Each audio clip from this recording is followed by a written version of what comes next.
I came across an interesting book, India Becoming, a portrait of the life in modern India by Aakash Kapur.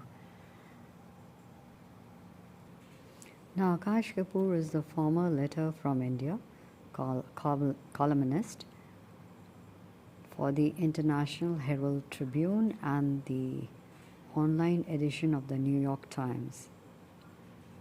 He has also written for The Atlantic, The Economist, and The New Yorker, and The New York Times.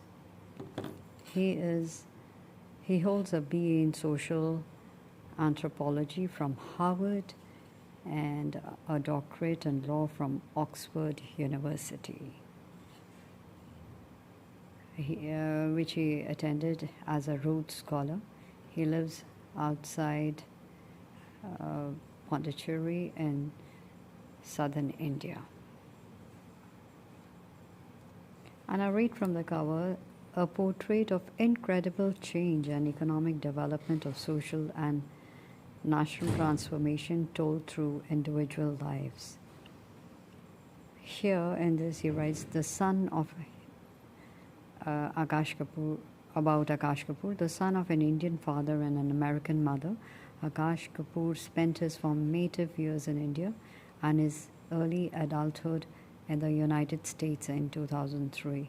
Having established a life in the West, he returned to his birth country for good, eager to be the part of its exciting growth and modernization.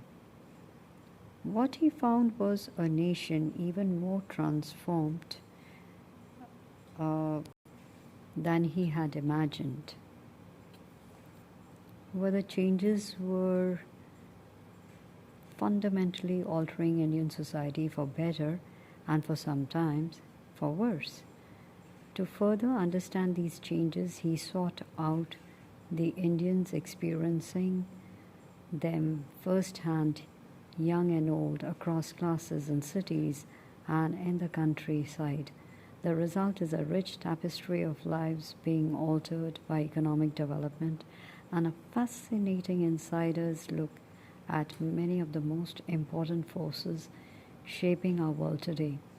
Much has been written about the rise of Asia and a rebalancing of the global economy, but rarely does one encounter these big stories with the level of nuance and detail that Kapur gives us in India Becoming. So in the praise for India Becoming, William Dalrymple writes, marvelous. Kapur shows how the old rural cycle of the South Indian village, depicted and romanticized by R.K. Narayan, is fracturing and breaking apart to reveal a very new, more unstable world where the old certainties are disappearing and everything is for grabs.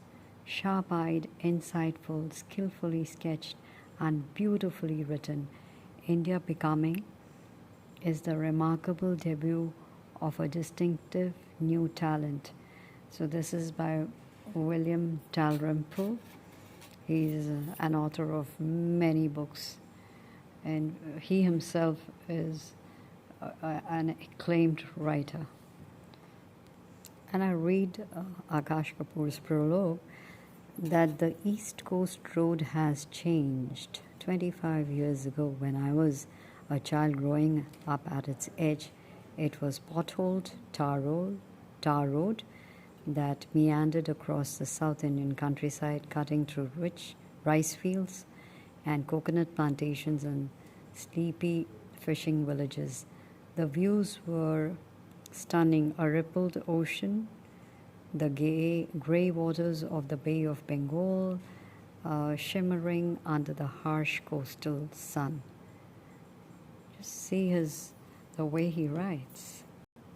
He writes, India's transformation begun in 1991 was a financial crisis, when a financial crisis forced the government to lower import barriers, ease foreign exchange controls and allow a greater degree of private investment.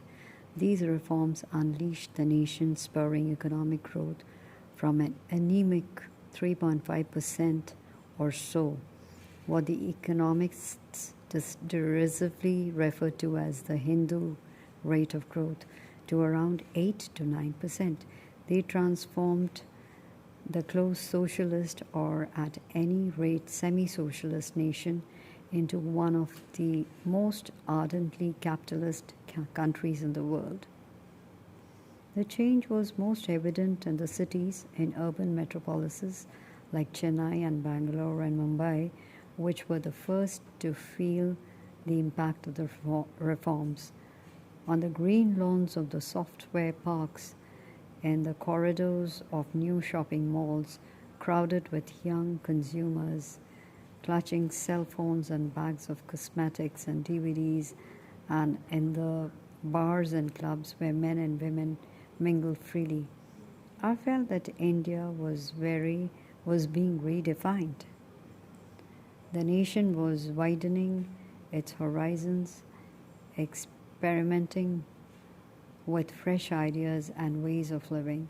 But even in rural India, he writes, where I had grown up and to which I was now returning, and with returning, the reinvention was palpable. Auroville is in the countryside. It is surrounded by 5 villages.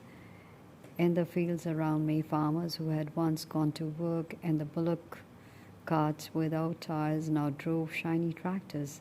Down in the beach, fishermen were trading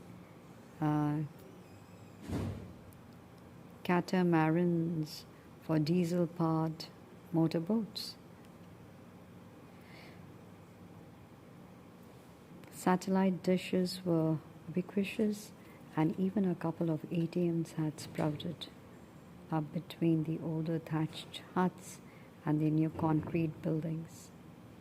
In both city and country, and shopping malls and farms, which struck me most about India was not so much the cell phones and satellite.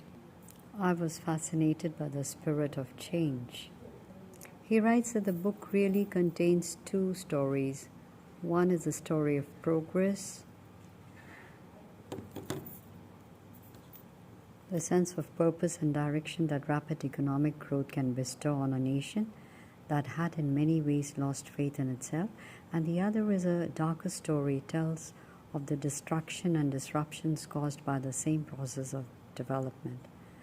1 process, 2 outcomes.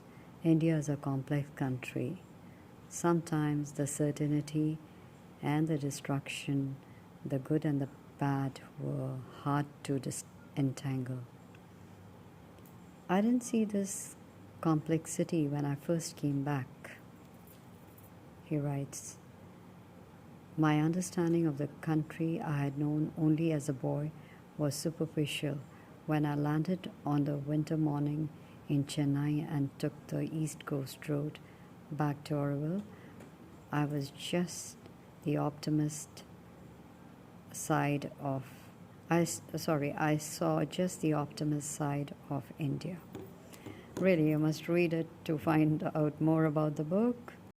And believe me, it reads like a story. Beautiful. Aakash Kapur has done a great job. A must read.